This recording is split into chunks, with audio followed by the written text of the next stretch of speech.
Tips for a better doctor visit.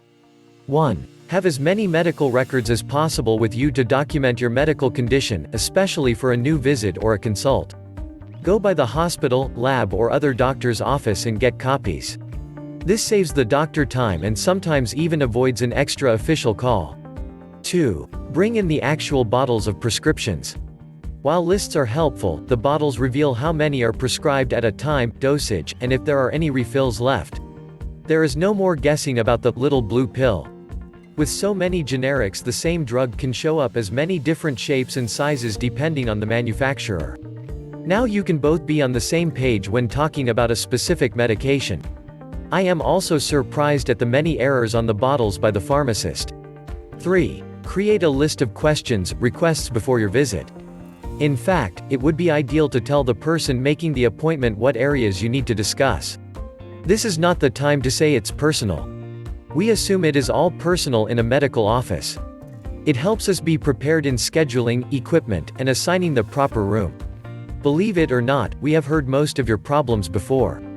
Of course, if it is extremely sensitive in nature, then just tell the receptionist how much time you will need to discuss your personal problem. 4. Try to keep to one system of the body per visit unless a complete physical is done. Most office visits are geared to blocks of 15 minutes. Usually this is adequate to cover most simple problems such as a rash, upper respiratory infection, and urinary infection, just as examples.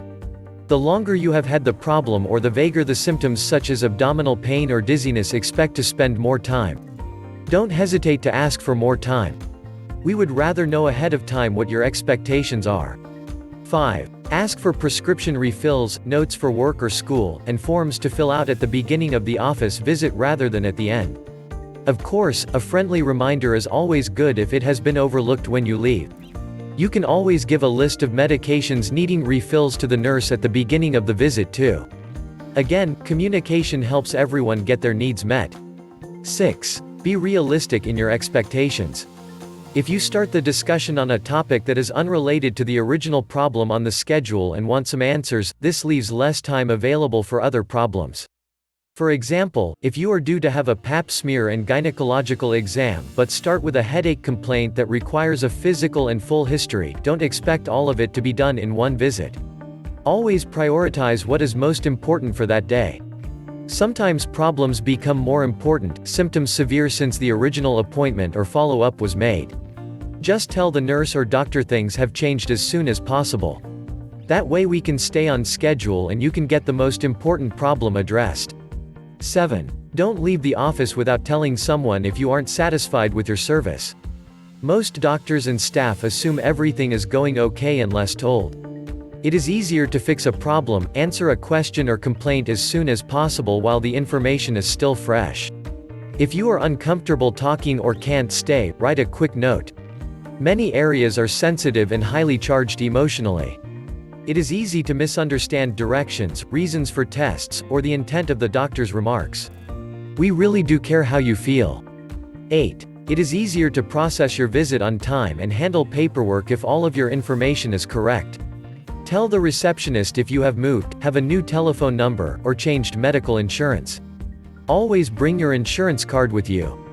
9. I know everyone is busy and overscheduled. The number one reason doctors are behind in the schedule is patients showing up late. True, other factors can play a role such as telephone calls and very sick patients. Just be aware that as the day progresses the problem gets magnified. If you must get in and out quickly, try to book the very first or second appointment of the morning or afternoon. 10. Be flexible. Medical offices are there to serve the patients. Sometimes bad news, a tragic accident, or a serious medical condition requires more time and attention of the staff. We can't hurry someone out who is in tears. Just be understanding that if it is you, you will get the extra time and attention needed.